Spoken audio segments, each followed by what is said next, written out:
Hey y'all, Black Fists and Red Blades here with a quick blade thoughts and a few thoughts at that. And please don't mind the noise in the background, today is laundry day. Either way, let's get started. First thing on my mind, Silksong is finally out, and I've been playing it. I have about 12 hours in, not playing every day honestly, but I'm loving it. It's better than what I expected, and honestly, out of top 10 Metroids in my favorites list, it would be up there. That's all I can really say. I'm not done. It is a little hard though, and I don't know if the patching has actually already gone through and updated on my copy, but right now, I'm enjoying what I got. Some of the enemies are really trying, and a lot of ambushing, but one thing that I haven't been utilizing is the actual traps. You're supposed to be the hunter, so I need to use some tools and mechanics that way I can get things done. It's a bigger feature, so that's what I need to do.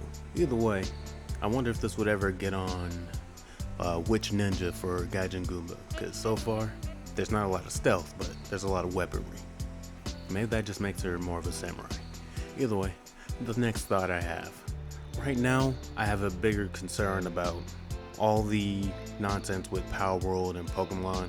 They already have a patent out for trying to talk about creature summoning and battling with the NPC that you don't control. That's kind of fucked up. I didn't even think you would be able to actually, patent a concept. Something like that doesn't really make sense because of the fact that not only does it sound so general and vague, it conflicts with almost every genre, almost any company, and any IP that is out there. So far, even though Nintendo has the money, they're the bigger juggernaut, they're the next biggest mouse out there, even though they're the most paid. It still shows that this is a juggernaut that's not playing by the rules, and it kind of scares me because of what it can actually go into. What would happen if EA or anything else around that level would try to, patent vehicles or driving a vehicle inside a video game? Even though that too would be just as vague and conflict with even Mario Kart, it makes me concerned with the sort of high rank club, a AAA club if you think about it. So if Nintendo just takes a small fee or just gatekeeps having monster summoning and creature capturing, what would happen once they start doing that with other video game companies? This entire concept creates a monopoly against the video game community, or at least the indie community, where those who can take some of the most vague yet abundant concepts and try to control them would give a free pass to those who earn around the same amount or who would be opponents. And then this would literally just keep out all indie games. Anything like Silksong themselves, Power World, or any other indie game series would actually have to deal with paying a fee to those ahead. This is an entire situation that would happen just in business in general, because this is squeezing out everyone else. This is making sure that the indie series, or not indie series, but the indie community could never exist without paying first. This is literally like, just to say Highlander or William Wallace versus the British occupying Scotland at the time. If my history is right, I haven't watched a lot of movies. Either way, the point I'm trying to make is that this is just saying that you're either going to be forced into a sort of dystopian situation where you have everyone who can have the creative ideas having to pay tithes to those that are higher up. And this is fucked up because that's literally how everybody else is made. That goes against capitalism.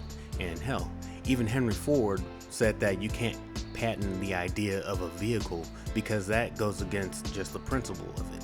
Yeah, he's pretty much the one who formed the 9 to 5 and even gave Saturdays away so that workers can also buy the same things that the rich were. But now, if you do this just disrupts everything, or at least it goes against the moral standpoint of even the person who made the working class today. So, that being said, I really hope that there's either going to be patent abuse or whatever sort of patent law will actually prevent them from being able to enforce it, because that means that they can go against games that are in other fantasy genres like, Diablo. These are examples I've seen before. Diablo, There's already Digimon, which I don't know, but I think they were before Pokemon. Then there's also the fact that there were the Shin Megami series that was supposed to be the motivation for Pokemon to begin with, although their entire series is different. That being said, it just means that RPG, even military, and hell, if you go into gang-related things kind of like GTA, what if GTA gets a pass because though they don't have a gang thing right now, they're still about mafia or gang leaders fighting against each other. So if you had like another San Andreas 2, or if you had like another continuation of GTA 3, you would have it where it would conflict with their idea of summoning other creatures or units to fight on your behalf, because, well, they can take out those options and make you a one-man army, but it's still fucked up. There ain't no damn reason to do this other than just to try and silence Power World, because they're pretty much proving the point that Nintendo's turned into the old man that's too jaded to change and just trying to milk the same thing, or copying things that seem to work but kinda are half-assed in their own gameplay, then turn around and try to silence the newer generations just to make sure that they can get all the money. It's not fair, and all it does is stifle everything, but pretty soon it probably won't work.